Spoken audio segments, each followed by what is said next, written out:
त्यांनी शांतचित्ताने ऐकावे. डॉक्टर बाबासाहेब आंबेडकर यांचे जन्म 1891 मध्ये मध्य प्रदेशातील गाव येथे झाला. डॉक्टर बाबासाहेब आंबेडकर यांच्या वडिलांचे नाव भीमराव होते आणि त्यांच्या आईचे नाव भीमाई होते. डॉक्टर बाबासाहेब आंबेडकर यांचे पूर्ण नाव भीमराव आंबेडकर होते. डॉक्टर बाबासाहेब आंबेडकर यांच्या जीवनामध्ये अनेक कार्य केले. डॉक्टर बाबासाहेब आंबेडकरांनी 14 जुलैचा सत्याग्रह व काळ्या सत्याग्रह सुद्धा केला. डॉक्टर बाबासाहेब आंबेडकरांनी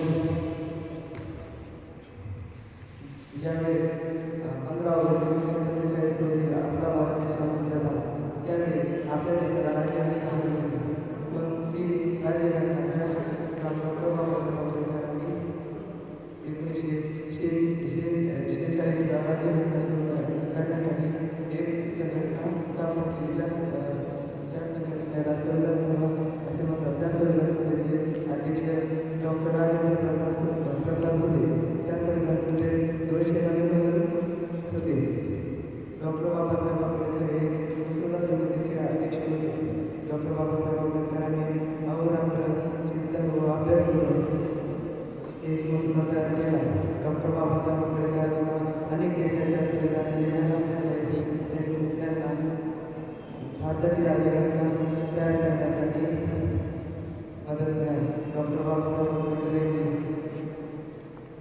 1948 रोजी डॉक्टर बाबासाहेब आंबेडकरांनी 1949 रोजी भारत देशाला राज्यघटना दिली आणि 1950 रोजी जानेवारी 26 जानेवारी 1950 रोजी भारत देशात ती लागू झाली. डॉक्टर बाबासाहेब आंबेडकरांनी राज्यघटना लिहिण्यासाठी 2 वर्षे 11 महिने 18 दिवस इतकी कालावधी लागली. डॉक्टर बाबासाहेब आंबेडकरांनी संविधानाने 385 कलमे 22 भाग 8 परिशिष्टे लिहिले. एवढे बोलून मी थांबतो.